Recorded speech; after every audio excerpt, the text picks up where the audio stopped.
And that is how Ben Roethlisberger is going to finish his career, his regular season career as a Pittsburgh Steeler. Beating the Baltimore Ravens in Baltimore in overtime with like 2 minutes left in the game. That is just an incredible way to end the season for Pittsburgh. Or at least the regular season. They still have a good shot to make the playoffs now. All they need to happen is they got lucky. The Colts lost. The Colts lost to Jacksonville for the 7th straight time in Jacksonville. But all they need now is for the Raiders and Chargers tonight to not tie. As long as one of those teams wins the games outright, Pittsburgh makes the playoffs at 9-7-1. It's such a great feeling to be able to beat Baltimore, beat a rival team. I know they don't have Lamar Jackson. I understand that. I'm not trying to say this was a full-blown Steelers versus Ravens rivalry game at the end of the season. I get that. But Baltimore was playing to make the playoffs because they still were alive in the playoff positioning, just like Pittsburgh. And Ben comes out here. Not a great game by any means. The interception was awful. It was absolutely horrendous. And overall, I don't think the Steelers played a good game. But you know what? He came through when it mattered. And he made the throws down the stretch. He missed a couple throws that I was really kicking myself for because there were a couple times where he had guys open late in the game and could have really set them up to win. And he just was missing throws. And we're at the point in his career where that's kind of expected. He's been doing that honestly since last year where he's missing the guys who are open. Where he's throwing the ball into the dirt instead of throwing the ball high enough. He's had plays like that quite often. But none of that matters because he still is enough to get Pittsburgh in a situation where they can win the game on a Chris Boswell field goal. Najee Harris going down early in the game with what looked like an elbow injury. He comes back, has a couple big runs at the end of the game to really secure things, put Boswell in range to nail that field goal. And instead of Justin Tucker being the guy to hit the game winner, it's Chris Boswell, who's had a pretty good season. In the second half of the year, he had some missed attempts, I know, kind of trailed off a little bit, but still overall, for the entirety of the season, a very, very good performance, if not a Pro Bowl performance from one of the probably 10 best kickers in the NFL. Some notes in this game. I actually have to remember my notes. What was I going to say? TJ Watt ties the record for single season sacks. Doesn't break it, ties it. Really should have broken it. That one play, I know it's kind of a weird play. Tyler Huntley muffs the snap. Watt comes flying in, hits Huntley, forces a fumble. They don't rule it as a sack because the snap was a bad snap. I don't understand the logic behind that. To me, that's a sack either way. Sack kind of stinks that wasn't ruled as a sack. Otherwise, he would have broken the record. Later on, he's half a sack that he shares with Cameron Heyward, except there's a penalty. It's unnecessary roughness on Cameron Heyward for leading with the helmet or making contact to the helmet of the quarterback, and that gets taken away. So basically, it's a sack and a half that I kind of get written off for TJ Watt, where he could have had, he could have broken the record. But either way, I'm just happy that he tied it. Really gives him a good boost, hopefully, in the defensive play of the year race.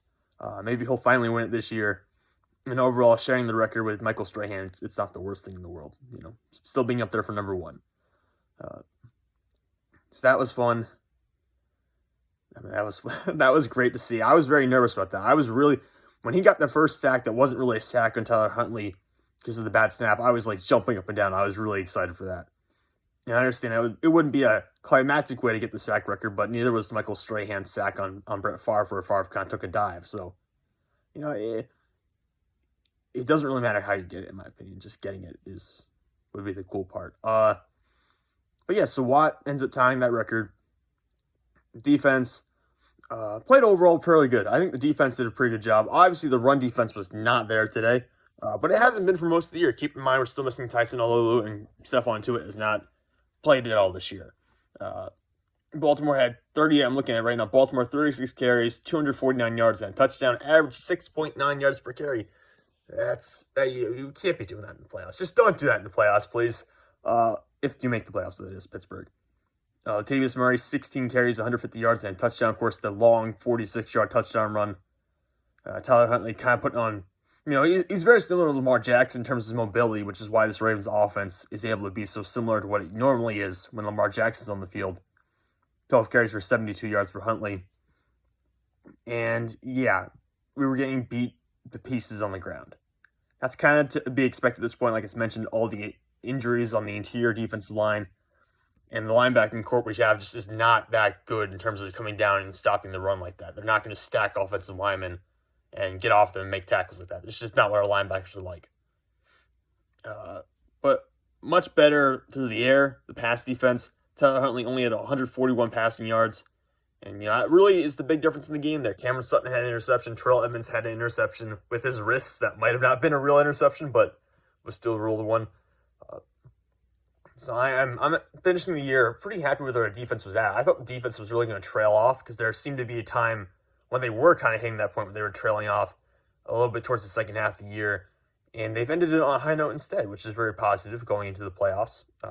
Again, if they make the playoffs, knock on wood.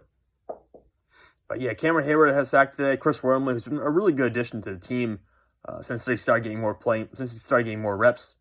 He had a sack. T.J. Watt had the sack and 3 quarterback hits according to ESPN. And it probably translates to 4 or 5 pressures for PFF. Yeah, I'm ecstatic with the way the game ended. Obviously, it's a high emotional game, very dramatic. I was shaking, I was sweating. I was just so nervous. I didn't want to move. I didn't want to get up. I didn't want to do anything. I just wanted the game to be over. Pittsburgh's been taunting us all year long with these kind of overtime games and situations where it's a one-score game at the very end.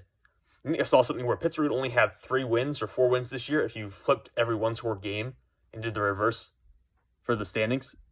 So it really just came down to the line, and Pittsburgh ends up pulling it off. Big Ben finishing his regular season career the right way with another comeback win. Overall, this is just got to be the dream for Steelers fans. And again, all we need now is for the Raiders and Chargers to not tie tonight, and we get into the playoffs. And this is not something, I don't think this team is necessarily a playoff caliber team. I wouldn't say that. The defense, I believe, despite some of the flaws and the injuries they have, is still a playoff caliber defense. The team as a whole, I don't think is on that level, but it'll still be a pretty fun way to kind of end Ben's career, get into the playoffs one more time, one more playoff game. And hopefully it doesn't end like last year with it's a complete blowout and everything goes horribly wrong. Hopefully it's a little bit closer than that, but either way, I don't think making the playoffs is ever a bad thing. Even if you're not a really good contender or a playoff caliber team, even if you lose in the first round, I still think making the playoffs is always a positive thing. And hopefully, we will end the night as Steelers fans on a positive note with the final spot in the playoffs.